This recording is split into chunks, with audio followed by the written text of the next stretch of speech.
Frans Mäyrä, welcome to Eden. Your keynote speech this morning about ludic literacy was fascinating. Can you tell us what ludic literacy actually means? Basically, it's skills and understandings related to play and games. So ludic, it comes from antiquity, but basically it's a collection of various kinds of skill sets and understandings that start from this kind of basic understanding that what it means to play a game, be in playful mood, as contrasted to this kind of more serious, goal-oriented, real-world orientation. But then there's loads and loads and different layers on top of each other, and the more that we evolve games and game culture, more different kind of layers there comes. Even today, when we have complex interfaces, digital computer games, even this kind of manipulation of the interface, it might be a skill in itself that you need to learn in order to proceed to the other levels of digital and ludic literacy. In games-based education, can you tell me what a good game looks like? What are the characteristics of good games in education? I think that at the very heart, the core of playfulness and play, it has remained pretty stable because it's rooted in things that are ancient, they are primordial, even before humans, animals used to play. Our ancestors have been playful, but games are a form of culture that is basically rule-bound. It is something that we cultivate and we innovate, reinvent. And when there are new contexts for play, new reasons for play and new opportunities and also technologies for play, it is changing. And currently there's a whole transformation of play and also this kind of culture of play and games in society more widely ongoing. I talked to my colleagues and academic kind of colleagues about this kind of idea about games in education, and some of them are welcoming, others are quite disparaging and say, look, there's no place for games in education, it's a waste of time. What would you say to them? I think that it's actually pretty revealing because games are and play is that kind of really interesting borderline phenomena that you are at the same time engaged in something that can immerse you completely, that challenges your capabilities, that is at the very heart of learning new skills. Play is something that when you are a child, for example, you learn and practice by play.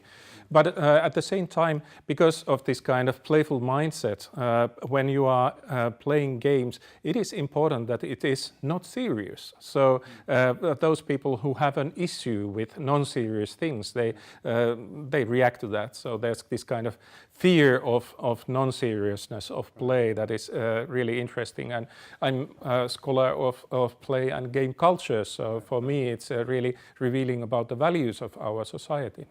You mentioned the word serious, which I think comes in front of games sometimes, serious games. Is there a difference between games and serious games? I think that there's an overlap. When you have something that is serious but still a game, then there's also an element of unseriousness in them that makes them engaging, liberating, that you are sort of transposed from your serious sort of goal-oriented operation into this kind of alternative reality where play and its internal rules and internal meanings takes a hold. But of course, it is true that there's a continuum. At a certain end, serious games can stop being fun anymore, and they become work. Basically, you are just rewarded differently as contrasted to some other goal-oriented operations. But there's enormous range of different this kind of shades of this kind of playfulness and goal orientation. We're all familiar with the work of James Porgy and his many kind of, I think, characteristics of games-based learning. One of the things that he talks about is something called the psychological moratorium, which is, I suppose, suspension of belief in reality for a period of time. Does that actually have an important role, do you think, in education? The idea of suspending reality, the simulation effect, if you like? more often using the concept of magic circle coming from Johan Huizinga, even while it's of course contested concept, because this kind of ideas that there's this kind of on-off relationship, that you are either completely removed from this reality, or you are completely within this kind of single shared empirical reality. I don't think that is true regarding our phenomenological experience, our being in the world. We are inhabitants of multiple realities at the same time. And I think that this kind of liberation from consequences of your actions is at the heart of playfulness, that you somehow feel that even while actually if you are like playing extreme sports or something, it might have real consequences.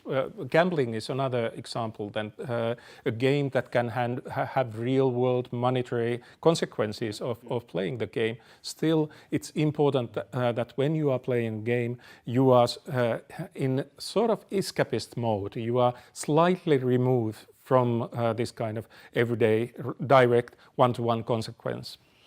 I like the way you phrase that, because you talked about ontology as well, the kind of lived-in experience of games playing, and I'd like to try and pursue that if I can with you. What does a good educational game look like? What are the characteristics of it in terms of ontology, in terms of the experience that the student has? I think that there are sort of two things. You can either make an excellent game that simulates something, a complex system that is very, very hard to put into a textbook, for example. So it makes sense to make a game about urban planning like SimCity, or about complex human relationships, or you can create a game that is dealing with this kind of societal issues like immigration. You put people into this kind of role-playing simulation-like situation, and you exploit the strengths of games in their own native terms.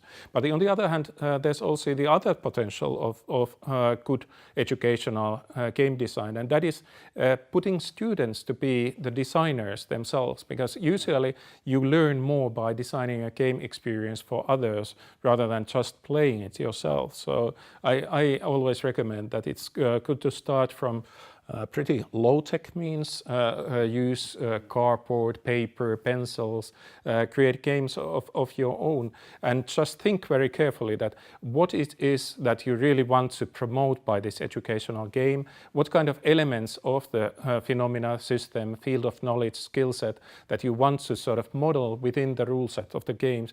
You want to pick how you emphasize desirable directions of actions, how you design human performances while you need to do it is this kind of second order design way, that you cannot force people to do something, but you can guide them to develop certain kind of behaviors and competencies. So I think that those are interesting areas.